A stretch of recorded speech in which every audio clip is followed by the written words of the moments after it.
Bonjour tout le monde, bonne année 2018 et pour fêter dignement cette nouvelle année, je vais passer en revue dans cette vidéo les différentes sorties cinéma de l'année prochaine. Je sais que vous vous en foutez probablement, mais moi ça me fait plaisir. On commencera l'année le 3 janvier avec Les Heures Sombres de Joe Wright. Je suis de base toujours intéressé par ce qui touche à la Deuxième Guerre mondiale, alors la bataille d'Angleterre, vue du point de vue de Churchill joué par Gary Oldman, forcément que je suis intéressé, surtout si c'est réalisé par un réalisateur intéressé et compétent. Le 24 janvier sort le premier Spielberg de cette année, Pentagon Papers. Les mêmes raisons que Les Heures Sombres, une période qui m'intéresse, de bons acteurs, Tom Hanks et Meryl Streep quand même, et un bon réalisateur, pas grand chose de plus à dire.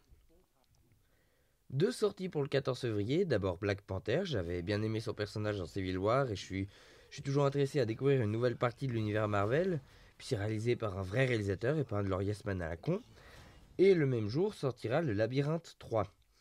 Enfin la conclusion d'une trilogie en un film et pas en deux parties. Mais concernant le labyrinthe, alors j'ai vu le premier il y a longtemps et dans mon souvenir c'était bien mais sans plus. Et je n'ai carrément pas vu le deuxième, faudrait que je le rattrape d'ici là. Mais du coup je n'ai pas vraiment de grandes attentes pour ce 3, on verra bien. Et on commencera le mois de mars avec Pacific Rim 2. J'avais bien entendu beaucoup aimé le premier film, en même temps comment ne pas aimer cet hommage à la culture japonaise réalisé par Guillermo del Toro.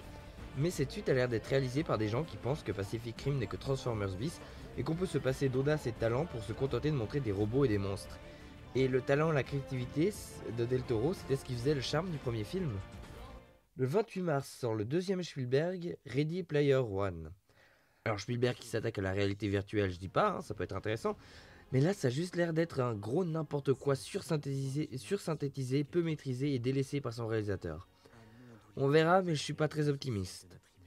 Le 4 avril sortira le nouveau X-Men, Les Nouveaux Mutants. Un film d'horreur X-Men, franchement, ça m'intéresse pas tellement. Ça change tellement du reste de la saga, c'est un peu le problème que j'avais eu avec Logan. Le film n'était pas mauvais, mais le ton était tellement différent que j'avais de la peine à l'inclure aux autres, et je pense que ce sera pareil avec ce nouveau mutant. Et le même jour sortira un film dont tout le monde s'en fout mais qui moi m'intéresse, Un raccourci dans le temps. Le film a l'air bien parti pour passer inaperçu et faire un flop, mais la réalisation a l'air juste géniale, tout comme l'univers développé dans le film. Et il y a Chris Pine, donc que demander de plus? Franchement, allez voir la bande-annonce, vous serez immédiatement convaincu. Et le 25 avril sort le film de l'année, Avengers Infinity War. J'aime beaucoup l'univers Marvel, il a eu ses faux pas, mais il fallait quand même les couilles pour lancer correctement un univers cinématographique avec toutes les licences Marvel et bien le faire. Et la réunion des Avengers et des Gardiens de la Galaxie, franchement, je suis ultra hype. Je sais que ce film a mille et une raisons d'être mauvais, mais je préfère ne pas y penser et me dire juste que ce sera géant à tous les niveaux. Le 23 mai sort Solo, A Star Wars Story. Alors jusque-là, Disney s'est plutôt bien sorti dans l'univers étendu, mais j'ai quand même un peu peur pour celui-là. Déjà parce qu'on n'a toujours pas de bande-annonce, qu'ils ont viré les réalisateurs pour les remplacer par des Yes Man, et je ne suis pas du tout fan de leur nouveau Han Solo. Par contre, je ne suis pas du tout d'accord avec le consensus qui est Internet qui dit que le film ne sert à rien et n'a rien à raconter. Sérieusement, on disait la même chose pour Rogue One. Il y a énormément à dire sur le passé d'Han Solo et certainement quelque chose à apporter au personnage. Faut juste que ce soit bien fait. Le 30 mai sort Deadpool 2. J'ai pas vu le premier depuis sa sortie au cinéma, faudrait que je le fasse, mais dans mon souvenir c'était drôle, fun, et est-ce que je suis vraiment en train d'essayer de vous apprendre quelque chose sur Deadpool? Mais bon, tout ce que j'attends de cette suite, c'est d'être dans la même veine que le premier. Et ça a l'air bien parti pour. Le 6 juin, on retourne dans notre parc d'attractions préféré avec Jurassic World Fallen Kingdom.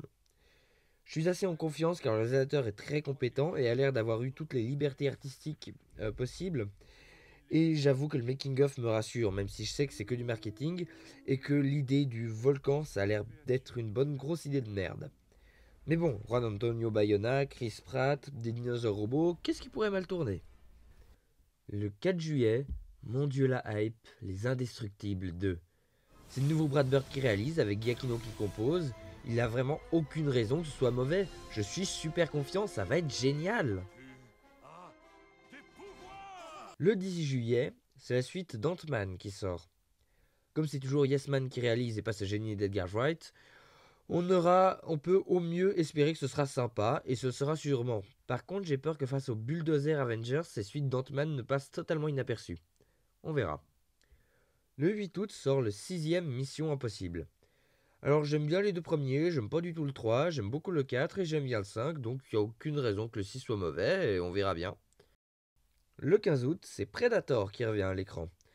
Je vous avouerai que je suis plutôt team Alien, mais j'aime bien Predator, parce qu'après tout, le premier film était absolument génial, et je suis curieux de voir ce que Shane Black fera, même si le scénario a pas l'air de chercher dans l'originalité. Le 14 octobre, Andy Serkis présente son adaptation du livre de la jungle. Je m'attends à rien, j'ai rien à y dire. Le 31 octobre, c'est X-Men Dark Phoenix. Celui-là, je l'attends, car c'est avec tout le casting de la deuxième trilogie, et j'aime beaucoup cette deuxième trilogie. Et je suis curieux de voir ce qu'ils vont faire avec l'histoire du Phénix, surtout que c'est une histoire qui a déjà été adaptée dans X-Men 3. Et contrairement à la majorité des gens, moi j'ai bien aimé X-Men 3. Le 14 novembre sortira Les Animaux Fantastiques 2. Alors comme n'importe qui de normalement constitué, j'aime Harry Potter bien sûr.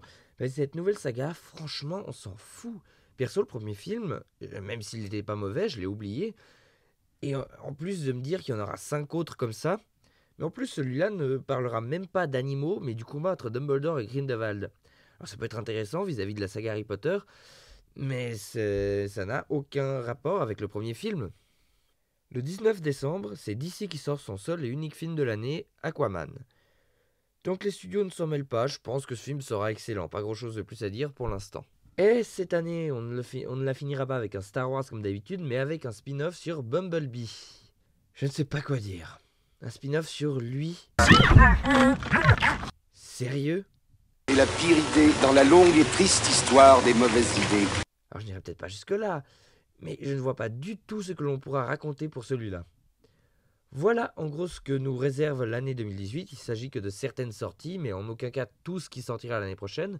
Il y aura d'autres choses, il y a des dates qui risquent de changer aussi entre-temps, donc c'est encore assez subjectif. Mais voilà, c'est sur cette note que je vous laisse. Bonne année et à bientôt.